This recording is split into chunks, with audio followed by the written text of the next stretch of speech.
My name is Jeff Brick. I was raised in a very chaotic house where I had been through separations, divorces, many different schools. Mom passed away in my arms of cirrhosis at the age of 53, choking. I was shifted from various homes in Children's Aid. By the age of 14, I was a veteran of the penal system. I was in and out of institutions. I had also experienced abuse. I didn't know how to navigate that. I didn't know what to do with it. And I only knew one way to escape, and it's what brought me here today. My first experience with substances, I was in the Children's Aid system at that point, volunteered as an altar boy. I had started with theft of the donations. It led to one bottle of wine, to the point that I was stealing cases from the church at a very young age in grade 8. I was running from the Children's Aid Society, robbing, cheating, stealing. I would have no issues whatsoever about stealing everything that meant anything to anybody. I would drink it, run from it, consequence, drink, run, consequence, insanity. Of course, it was through recovery that I figured out why I did what I did. The only sobriety I would ever have was when I was institutionalized. I had no part of it until I was beaten to the pulp at 44 years old, that I finally surrendered. I was referred to and heard from Alpha House. While I was in treatment center, I'd been released from the psychiatric center, brought into detox, spent time at De Novo Treatment Center, but I was still beaten, hopeless, and helpless. Came to the conclusion that I wasn't going to succeed at this. I was very envious and very jealous of what other people had. I would tell them, you've got your wife, you've got your house, you've got your motorcycle, you people don't understand. I was so sick at that point that I didn't understand that these people were just like me. And that's where I was able to discover Alpha House. My primary worker brought me upstairs and she said, Jeff, there's somewhere for you to go. I went from hopeless to hopeful, from I can't to I can. And I gave it an opportunity to accept that I've got 2 more weeks left in this institution. I can make something work because I actually have somewhere to go. Alpha House gave me the safety, gave me community, understanding, patience, accountability. They led me into direction, offered me services. It's fundamental to be able to understand that this is a place of transition, and what you do with it is what you get from it. While I was at Alpha House, I was able to transition at a day-to-day pace. I didn't need to overthink. I didn't need to be worried. I was safe. I was accountable. What I did with that, I was able to take the advice of the staff, listen a little bit, found a sponsor, got a home group. I did basic chores, follow the basic rules. But most importantly, they taught me, be accountable to your recovery.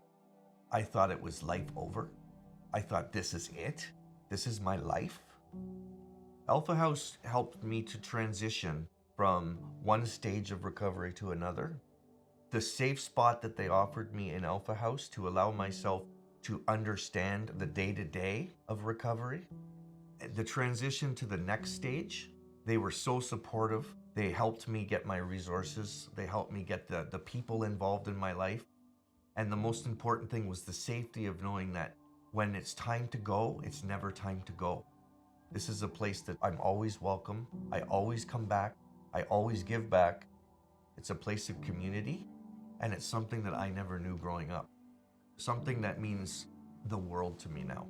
It's something that's changed the whole dynamics of how I think and process life in general. The Alpha House alumni meetings, they're my favorite. I love to see the new faces, and I love to see the glow. But the joy of recovery for me is the friendships I've developed. I only know people in recovery. And it's important that you develop the fellowship. Outside of Alpha House, the fellowship is very important to me because when I went into recovery, the first thing I said is, I don't know any sober people. How am I going to stay sober when I don't know sober? My whole attitude shifted. Alpha was able to give me that foundation to understand that if you just take it one day at a time, one situation at a time, and follow some simple directions, that good things can happen and you can recover. The more I stayed at Alpha and the longer I stayed at Alpha, I met more people. And I also was able to learn some of what I didn't want. I've been able to fix my relationships. My career has turned into something that I never thought possible. And I also learned what real things in life are. Things don't matter. It's about who you are, what you are, where you were, and how you got there. And nobody understood me my whole life. And I learned very quickly that they understand and that we can relate. Relating in recovery is relating in recovery. We all have a different story, but we have the end result of insanity. And when we come to terms with insanity and embraced recovery, it was special because then I was able to take advantage of the opportunities that were given to me. Today I'm trusted. Today my son, 20 years old, he came to my 1-year medallion and he called me his hero. And he's a part of my life every day. My sobriety date is June 29th, 2019. Makes me proud today that I can wake up sober every morning, that I can see the light in somebody else's eye go off, that my son loves me today, that he's proud of me, and most important is I can look in the mirror today and I'm proud of myself. I did the one thing that I never thought possible. You don't need to forget, but understanding that you want somebody to understand who you are. Maybe, just maybe, the person that hurts you most didn't know how to love. Maybe they weren't capable of love. Maybe they were brought up and they wish they had love and they were taught how to love. Stop blaming yourself. Nobody was brought in this world to beat yourself up. Our only primary goal as a child was to fall down, have somebody pick you up, and told you it's okay. When you never got that Band-Aid, it's dangerous as to where we go. We can and do recover, but you gotta put the work in.